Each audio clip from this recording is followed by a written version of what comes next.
Alors maintenant, je vais m'interroger sur les points de vigilance quand même, après avoir fait cet état des lieux.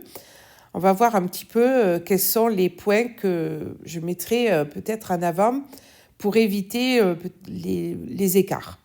Alors, évidemment, on va dire qu'il va falloir... Enfin, j'ai essayé de penser un petit peu par l'inverse, hein, c'est-à-dire, il y a des points de vigilance, mais j'amène des solutions. Alors, un point de vigilance, c'est, je vais commencer par repenser le temps. Parce que c'est vrai que quand on utilise le numérique, on se dit, bon, ok, mais ça prend plus de temps.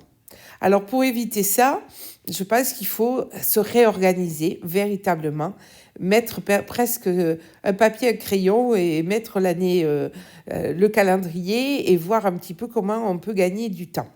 Alors, moi, le temps, j'en ai évidemment gagné quand j'ai décidé de déporter toutes les tâches simples, tout ce qui n'avait pas vraiment d'engagement cognitif fort, je les ai déportés à la maison. Dans ma classe inversée, par exemple, si vous avez écouté ma dernière conférence que je vous ai mise en lien, j'explique que, par exemple, regarder une capsule de mise en bouche ou, évidemment, recopier une trace écrite qui a été faite par les élèves en classe, ça, c'est pas difficile. Donc ça, je peux le déporter. Et là, je gagne beaucoup de temps, surtout pour la trace écrite. Ensuite, j'hésite pas à interrompre la tâche.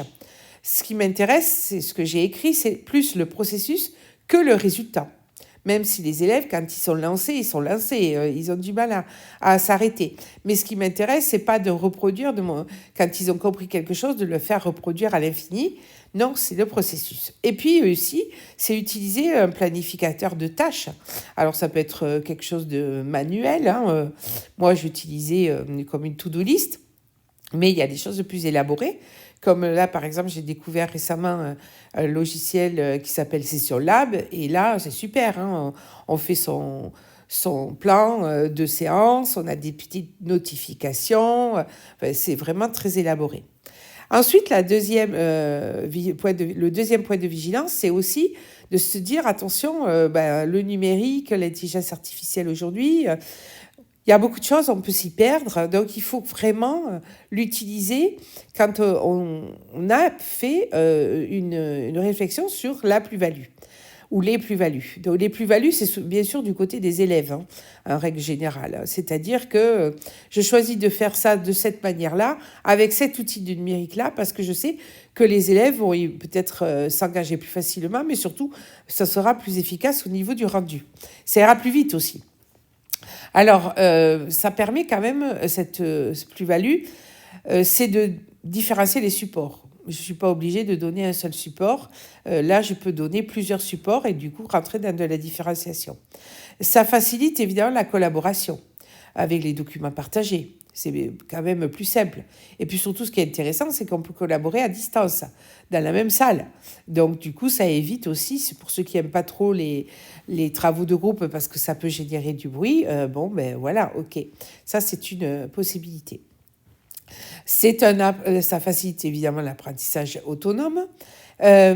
Ça permet aussi d'ouvrir sur le monde, j'en ai parlé tout à l'heure, des simulations, l'exploration, on voyage finalement en restant dans la salle de classe. Et puis, surtout, moi, c'était la première plus-value que j'avais vue, c'était travailler l'oral. C'est clair que je ne voyais pas comment, à l'époque, hein, quand j'étais en lycée, comment préparer le baccalauréat à l'oral sans passer par le numérique. Là, du coup, en organisant des tours avec des enregistrements, hein, bien sûr, ça me permettait de faire passer plusieurs élèves en même temps. Et c'était un vrai gain de temps. Et puis, bien sûr, tout ce qui concerne l'évaluation formative rapide avec les quiz, les QCM, etc. Alors, je voulais faire aussi un point de vigilance, peut-être aujourd'hui, en parlant de l'intelligence artificielle et de l'associer à notre travail de classe. On a toujours cette crainte de se dire que vont faire les élèves avec cette intelligence artificielle.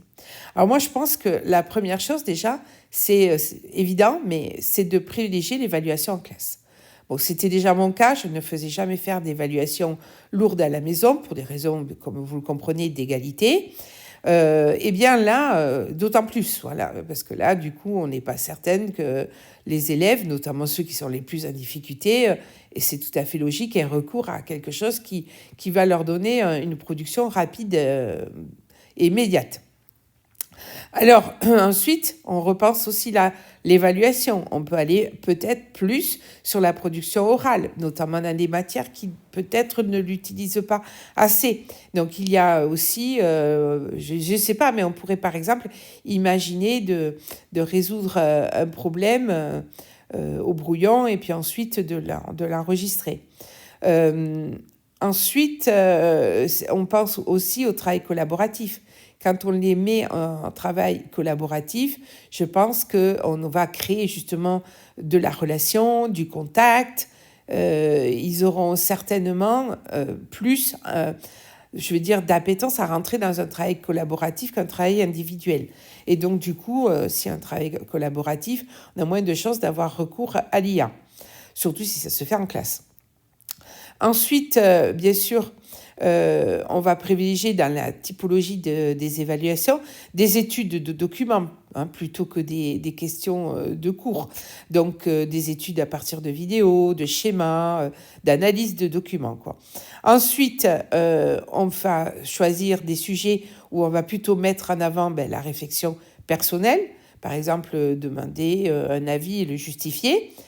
Inclure bien sûr dans l'évaluation une part de créativité, un enregistrement audio, une production matérielle ou une vidéo. Et puis bien sûr favoriser, comme je l'ai dit tout à l'heure, le processus plutôt que le produit final, c'est-à-dire qu'on pourrait tout à fait demander et évaluer un travail sur les brouillons. Tout ça nous amène à penser que pour éviter justement de rentrer dans les pièges peut-être ou les excès du numérique, eh bien, il va falloir à chaque fois avoir une posture réflexive sur tout ça, c'est-à-dire le temps, les plus-values, et puis que faire avec l'intelligence artificielle.